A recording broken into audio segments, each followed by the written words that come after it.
Well, everyone, the Samsung Galaxy S23 has been out for a little bit of time, but I kind of wanted to break down a few reasons as to why the iPhone 14 may actually end up being a better phone for you than the Samsung Galaxy S23. Now, the first thing I want to state is, it's probably the most obvious thing. The iOS ecosystem, there's a lot of different capability behind it, but one of the things that we've seen, at least historically, is that iPhones do tend to outlast the Samsung Galaxy counterpart of that year. So although the iPhone 14 is technically a 2022 phone, the Galaxy S23 is probably not even going to outlast in terms of software updates the iPhone 14. If we look at historically the iPhones and Androids that have came out, the iPhone 8 is still supported from 2017. The Galaxy S8 has been unsupported for many years. If we look at the most recent unsupported device, something like a Galaxy S10 that came out in 2019, the iPhone 11 of that year is still supported and still going to be supported probably for another 2 or 3 years. So although it's not like a crazy large margin,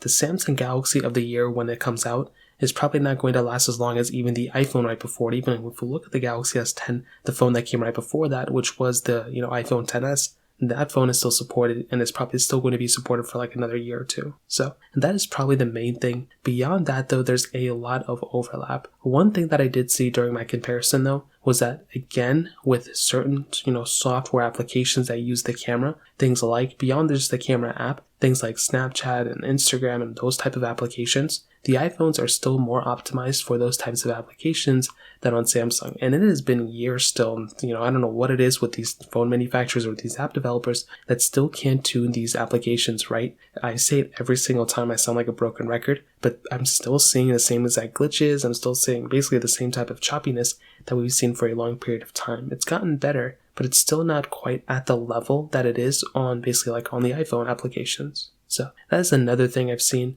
On top of that, from my battery test that I just ran not that long ago, I was getting substantially better battery life on my iPhone 14 than on my Samsung Galaxy S23. Now, this could be due to a lot of different things. We still have to kind of test it out further, but at least from what I've seen, my iPhone 14 I've been using for quite a bit of time too, so it's not like it's a brand new phone. Typically when a brand new phone comes out, that battery life is more optimized at that moment than even like a little while ago, or like even if it's like a month or two later. So that's something I've seen. You should probably expect to have better battery life on something like an iPhone 14, but I will say the Galaxy S23 battery life is substantially better than my Galaxy S22's. So at least we're seeing progress there. I think it has to do with like the bigger, brighter display, things like that. Actually, it's the same size, but basically like a brighter display possibly, but not even. I think the displays are almost identically the same. You're just getting 120 Hz on one and not on the other. So those are just a few reasons as to why the iPhone 14 could be a better phone overall than the Galaxy S23. If you have any other thoughts or questions, let me know in the comment section below. Hit the like button, that would mean so much, but definitely hit that subscribe button.